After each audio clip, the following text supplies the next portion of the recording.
The Dow Industrials are up 160 points. The Dow stands at 25,083. Right after the opening bell, we zoomed past 25K and kept on going. I say this is giving President Trump even more confidence. That's what I say. Look who's here. Doug Schoen. He's the author of the book America in the Age of Trump, and he's a Fox News contributor. I'm told he's still a Democrat. So, Doug, are the Democrats... You've got sunshine behind you. Yeah. You're in Miami, aren't you? And I'm still in Florida. Oh, yeah. You can't get out, and you don't want to get out. I'm sure that... No. Are the Democrats... Are you guys, in November of this year, are you going to run against the emerging prosperity in America? I think there's going to be an election based on the need for change, a president who, despite the good economic news, Stuart, has low approval ratings, who has had one signature achievement that itself is not popular.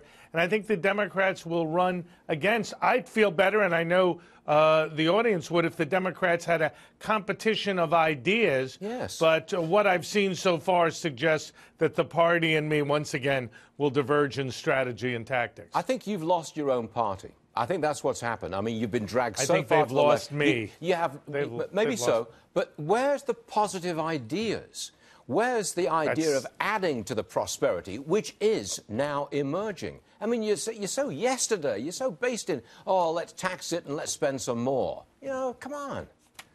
Well, again, I think the Democrats would do very well on both immigration and on infrastructure to seek a dialogue with the president, both because I think it's good politics and good government, and most of all, good for the country. I think, yes, there are votes in just resisting, but there are more votes in cooperating and being a principled opposition. Yeah, well said, Doug. Hold on for a second. John Layfield with me. Now, look, you're a market guy. You're a money guy. Comment on politics for a second, will you? Are the Democrats going to run against this emerging prosperity? They are, and what they're going to run on, they're going to run on emotion. The congressman they had on for Ohio, I think, is indicative of what the Democrats are going to do. He had an argument as deep as a wading pool. When you don't have facts, you argue on emotion. You talk about the rich getting too much. You talk about the wealthy guy in the corner office, and you run on populism, because I don't think they can run right now on the economy. Right. Didn't get Al Gore elected. Good point. That's a good point. Go ahead, Doug. Go ahead. But both Lizzie and John are right.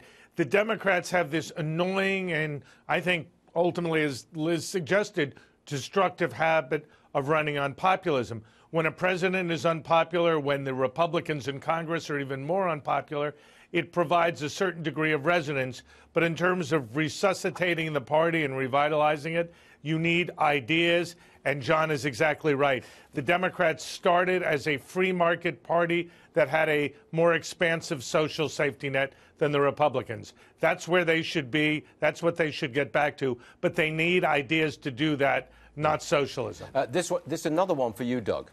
Keith Ellison, and I'm sure you know him. He's the deputy chair of the DNC. He tweets a picture of himself holding a book that promotes the Antifa movement. I think that's a violent movement. What is Keith Ellison doing promoting that book and that group? Again, Doug, you lost your party. Well, I'm certainly lost Keith Ellison, and I hope permanently. Look, let's be very, very clear. Keith Ellison is somebody in the past who has associated himself with Louis Farrakhan. He has been associated with anti-Israel ideas. The Intifada is abhorrent, it's obscene, and it stands for everything I do not believe in. My best suggestion would be for Mr. Ellison to go away. But what I fear is he's going to run for Senate in Minnesota to replace Al Franken in the special election. Candidly, I hope Mr. Ellison doesn't run. If he does, he loses. But he stands for everything I do not believe and I think is wrong about the Democratic Party and, indeed, people of his worldview.